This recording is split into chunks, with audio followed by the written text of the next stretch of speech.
une forte délégation accompagnée par le prince. Donc monsieur El Hadji Ndiaye mu nekk un grand exemplaire, un ndaanaan jàmbaar ci kaw jàmbaar ñi, vraiment mu juddoo fii ci seen yaroo fi yàqul fi donc mu doon koo xamante ni un gars très sérieux accompagné par une forte délégation. Vraiment le parrain ñu ngi lay jaajëfal rafet na lool macha allah. Donc nu mu di woyoo soyez les bienvenus ñu ngi si gis ci délégation bi suñu nijaay Abibou Diaté vraiment macha allah ak jigéen ñu taaru ñi nga xamante ni ñoo ànd ak le mouvement c'est possible d'abord.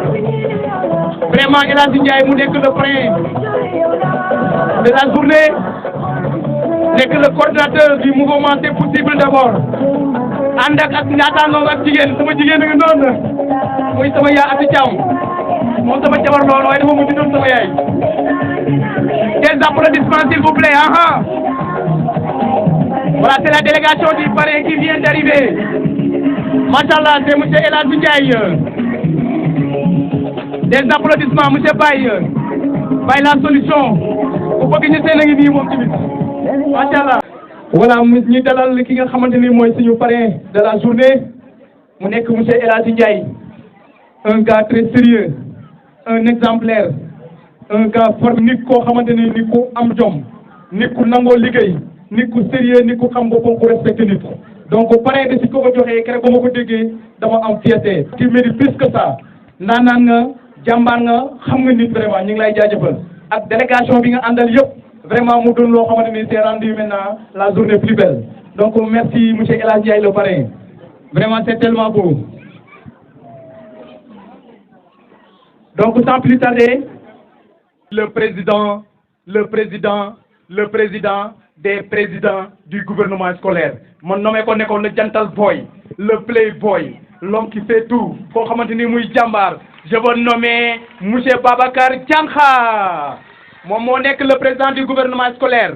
dama bëgg oote ci ngeen ñëw accueillir ko mu def discours am bu am solo te dama bëgg tamit ngeen déglu ko ndax seeni moromu élève la, ngeen déglu discours bi bu baax mu am solo. ayca ñoo leen jël seen président yëkkati ko ndànk daagoog moom ndànk ñëw moom fi nga xamante ni mooy fi mu war a defee discours am. ndaje bi nag gën na neex.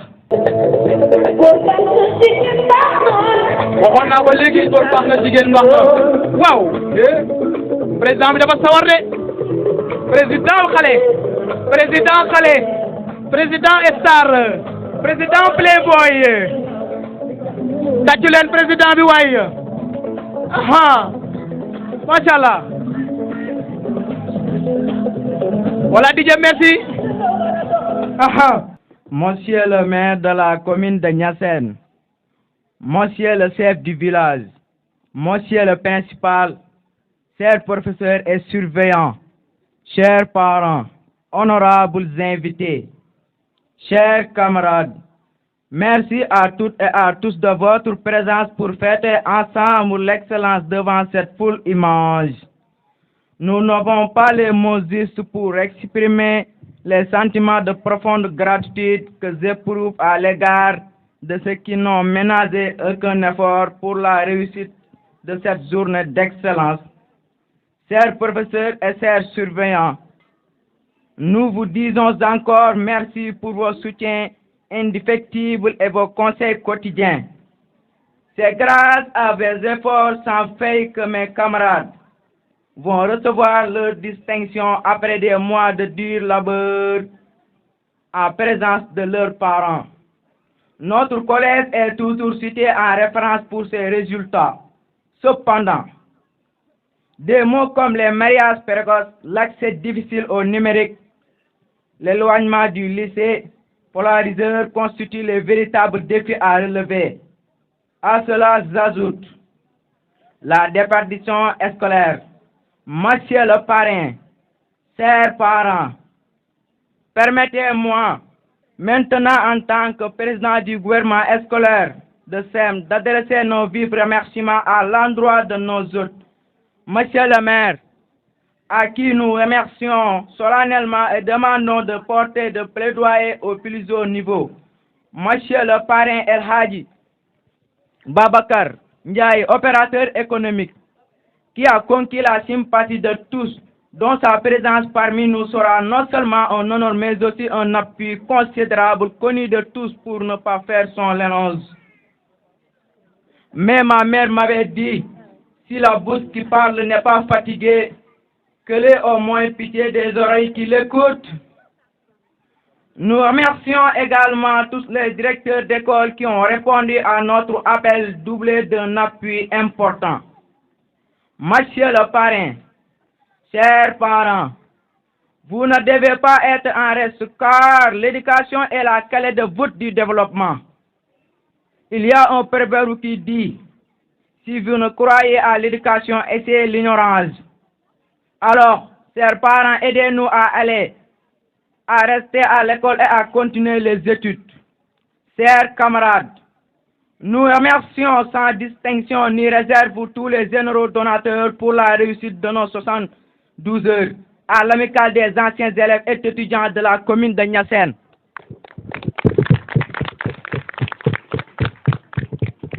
Chers jeunes, chers élèves, nous faisons la fierté de nos parents, de la commune et l'avenir de tout un peuple.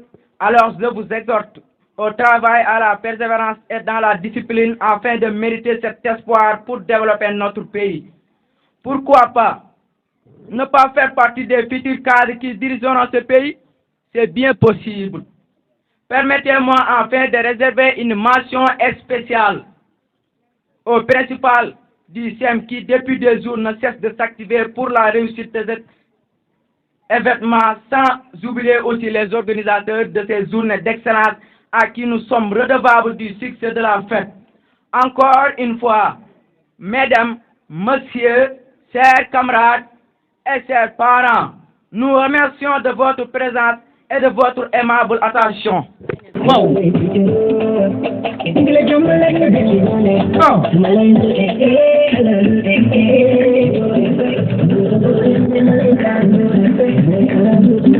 Voilà.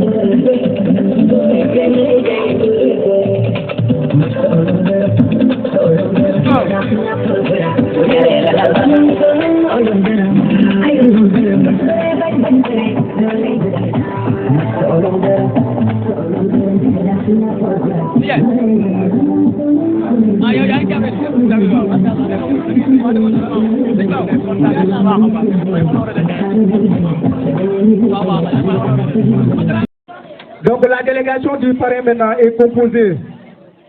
La responsable des femmes, Mouifana Seku,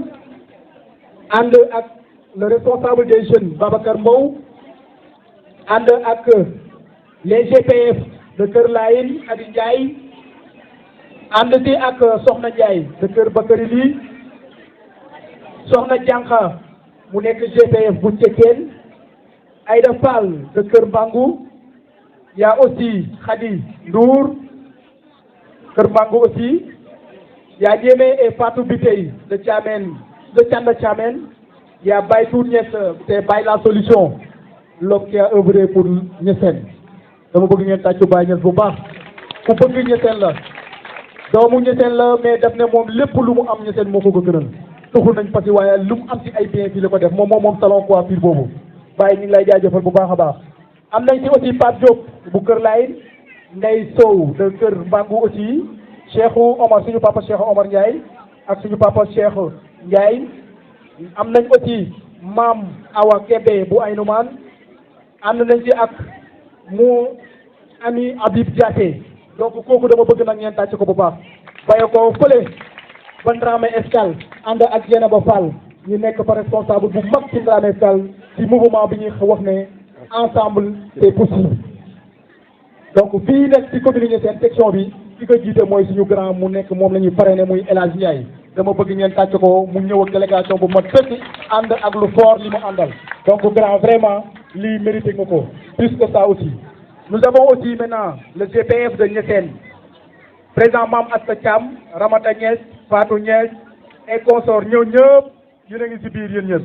gis nañ ci sànq aussi son ami muy Amadou Ba de Daga Djeri donc Amadou Ba bokk na ci délégation yi dem na leen donc mënuñu lim ñëpp ne serait-ce que ñuy wax ñenn ñi mu yóbbaale ñeneen ñi donc El Hadj ñu ngi wax ne vraiment la délégation est tellement riche donc composée de tous les villages de la commune de Niassène vraiment gis nañ taxawaay bi ngay def ci commune bi waxuñ sax ci Niassène ci boppam village mais dans la commune de Niassène yàgg nañu ànd xam nañ la bu baax a baax xam nañ la li nga mën vraiment ndaanaan nga jàmbaar nga bu baax ñun suñuy ñimee def yenn yi grâce à vous ci mouvement navétane ñun lañ tàmbalee jël audace bi def yenn yi yaa ñu fa yóbbuwoon donc grand ñu ngi lay remercier bu baax a baax.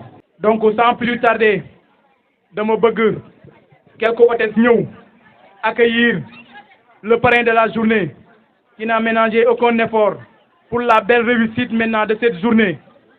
C'est qui? C'est monsieur El Hadji Babacar Ndiaye tàccul leen ma bu baax a baax mu nekk grand exemplaire koo xamante ni ku góorgóorlu la fii ci commune Niassène donc di dugalal ma ko benn son bu saf sàpp acca tàccul leen ma ko woo voilà kooku mooy le parrain de la journée monsieur El Hadji Babacar Ndiaye des applaudissements s'il vous plaît. voilà yàlla moo ko def loolu li mu doon li mu man li mu xam di ci dimbale nit ñi waaw ñaanu yaay la àndal aussi ay tàccuwaay waaw ndaw dëgg macha allah voilà nekkuñ marabu yi loolu yàlla moo ko def ci moom.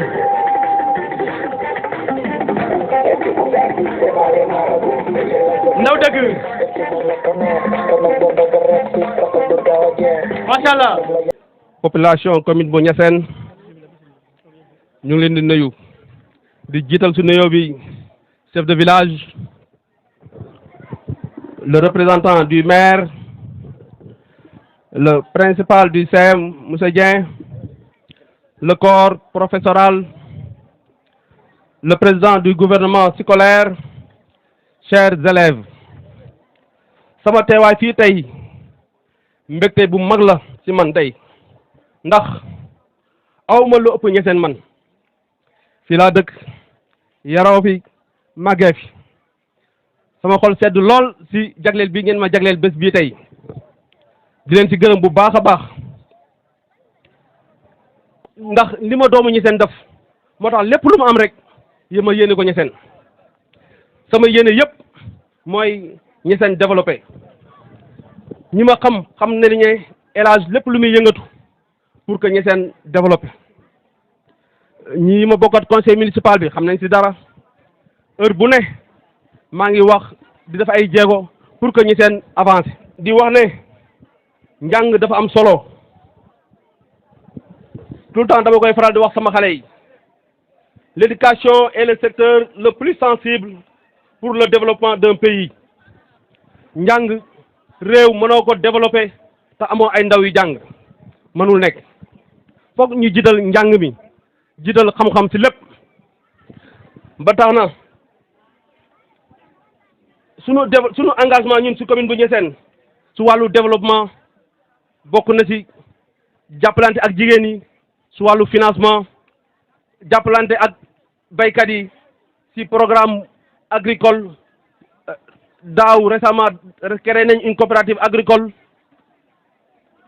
di remercier encore le gouvernement actuel ci programme bi nga xamante ni xëy na moom ñëw na fekk ci ñun ci programme agricole yooyu mooy créer ay coopérative ñun fekk nañu ci te ñu fi nekk tey dëkk ci zone bi xam nañ ne def nañ ci ay jéego daaw yu am solo bon dafay jaadu ñu gërëm le gouvernement actuel dalee ko ci le président de la république son premier ministre ci effort yu muy def ci mbay mi ñun xam nañ ci dara ndax ñu ngi yëngatu ci secteur boobu bon ñu ngi koy jaajëfal bu baax engagement bu ñu am ñun ak sunu responsable national muy le président Moustapha Junior Thiam muy jiite mouvement ensemble c'est possible ci au niveau national heure bu ne mu ngi ñuy ñaax di ñaax ay nitam pour que ñu jàppale le président de la république et son premier ministre. di wax ne jigéen ñi teew ak ñi ma àndal tey xam nañ ne at yii diggante 2023 ba 2024 2025 bi ñu ne dugal nañ ci femmes yi plus de 70 millions de francs CFA. sunu devoir ci commune bu Niassène mooy engagement bu ñu am pour que Niassène développé ak si bépp fànn boo nga xamante ni tey lépp si wàllu développement la rek ñun ñu ngi si yëngatu di si jàppalanteeg suñuy rak ak ñi nga xamante ni ñoom la ñuy liggéeyal si wàllu mbay moom. ba tax na ñu ngi woo opérateur économique yi nga xamante ne ñu ngi si zone bi di woo jigéen yi di woo les chefs religieux imam yi ak ndaw ñeeg ñëpp ñu jàppante joxante loxo fexe ba nga xamante ne Niassène dana doon commune boo xamante ni commune bu am solo lay doon bu développé si bépp fànn. ñun suñu soowee rek suñu xol dafay sedd naam am nañ si ay jéego yi nga xamante ni xëy na li nga xamante ni jot nañ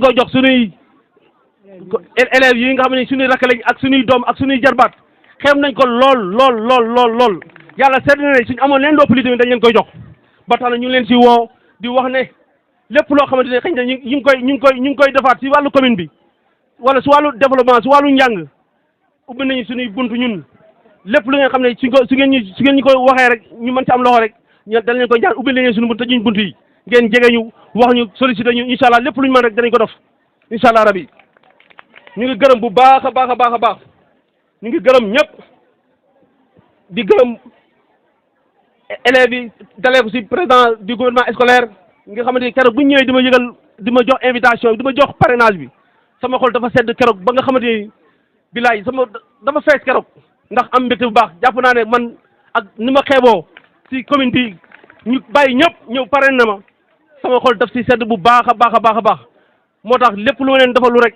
yàlla sedd dama ko amul mais sama jàpp leen ne sama xol sedd na si yéen lool di leen gërëm bu baax a baax di sant ñëpp jërë ngeen jëf. kooku mooy monsieur El Hadji Babacar Ndiaye. Nous allons continuer maintenant les allocutions. Acha ay tàccu macha allah.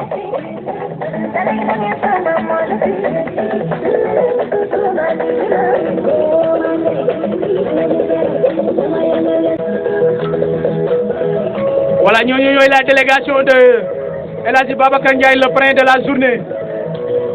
ñoo ànd ak moom ñëw ci li nga xamante ni mooy li ñu ko tuddee nii mu def lu rëy vraiment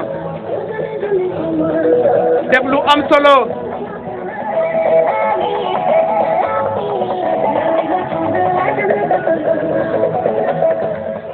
merci Didier sa matériel moom vraiment macha allah lof cet li gars yi di wax. Voilà, merci monsieur le parrain El Hadji Babacar Ndiaye. Vraiment le discours a été très riche. Sa engagement, sa fougu, sa bëgg commune bi ñun xam nañ ci dara. Donc on a partagé ci mairie bi même conseil pendant 7 ans. Xam nañ bëgg-bëgg bi nga doon wone ci li nga xamante ni moom mooy mairie bi. Xam nañ taxawaay bi nga xamante ni moom ngay def tamit ci mairie bi. Donc ñu ngi lay jaajëfal bu baax comme nu ma ko waxee rek lii suñ la ko joxee donc dawul loo xamante ni loolu de mérite la. Donc ñu ngi lay féliciter ci engagement bi nga def ci li nga xamante ni moom nga indil école bi mais discours bi nga xamante ni ñaax la jàppale la te tàllalal loxo tamit ñu tàllalal loxo ne comme ni ñu ko waxee nous sommes des fils maintenant du village ñun ñoo war a defar ñun ñi nga xamante ni tey ñun fi lañ dëkk dañoo war a jàppale ñi ñu fi fekk le principal et son équipe dañ leen war a jàppale ak ñeneen donc loolu moo ñu war loolu mooy suñu devoir ñi def ko moo ñu war ñàkk ko def aussi moo ñu war mais yow yaa ngi ci yoon bi ñu ngi lay jaajëfal bu baax a baax. Voilà, merci Bouri.